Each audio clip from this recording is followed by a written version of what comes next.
Okay, getting a lot of questions about dimensions and why and how. So let's first talk about why I want you to put dimensions on drawings. As you recall, a big part of the class is measurement. And if we're designing things and creating solutions, then usually the size of that solution is important. If you go and buy a couch and it ends up being too big for the space in your living room, then that's a problem, and measurements are important, they matter. And I want to make sure that you guys are building things in the computer that are the right sizes for what we're making. So for example, if we're making this bookshelf, I would expect this to be a dozen or more inches across, and maybe 2 or 3 dozen up, so we're talking 20-30 inches this way and 30-40 inches this way, like a bookshelf would be, and then maybe 10-12 inches deep this way. If you were to put dimensions on this and the reading were to come out to be 1 inch across here and 1/4 of an inch going back and 2 inches going up, well, then we've not really made much of a bookshelf. It's actually kind of small. I don't know that you would have any bookshelves, or excuse me, books small enough to put onto the bookshelf that's only 1 inch wide. You know what I'm saying? It's important that you manage the size of the objects you're creating models for appropriately, so we have a good communication, good solutions. Because one of the things that happens is if you're an engineer or designer and you're drawing a drawing in the computer, it's highly likely that you're not the person that's responsible for actually building the thing. So we need to be able to put dimensions on and have those dimensions be correct and proper dimensions, so that your intention is actually what we end up with in the final product. Okay, so that's why we need to put dimensions on. Let me show you how we're going to put dimensions on here. Okay, in order to find the dimensions, we're going to go down. It's the third one up from the bottom. It's the tape measures, the icon, but we want the second icon in is it's got these lines here with the little 3 on it, and this is the dimension tool. And because we've got these things grouped, we have to hit the corners.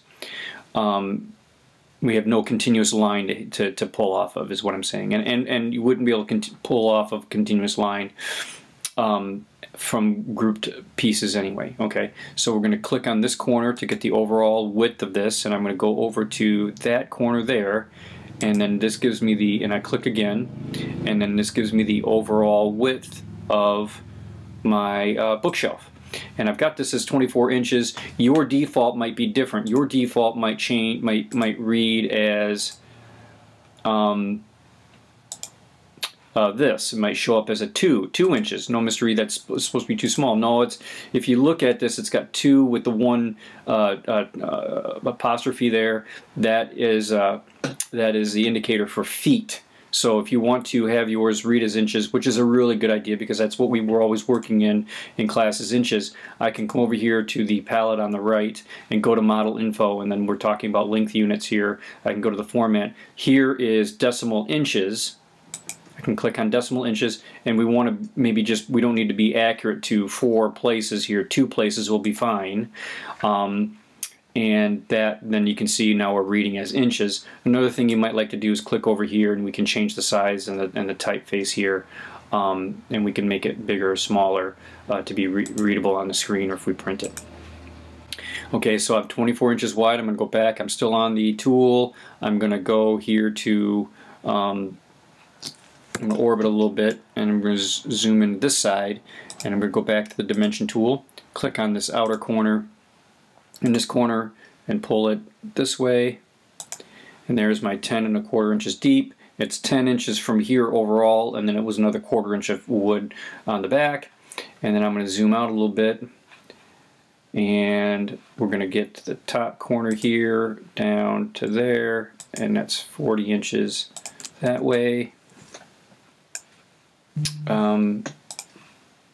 Make these arrows line up, and this is overall dimensions. So whenever you see requirement for overall dimensions, all I really want to see is the overall width, the overall depth, and the overall height, just to ensure that that you know and I know that we're building stuff at the proper scale.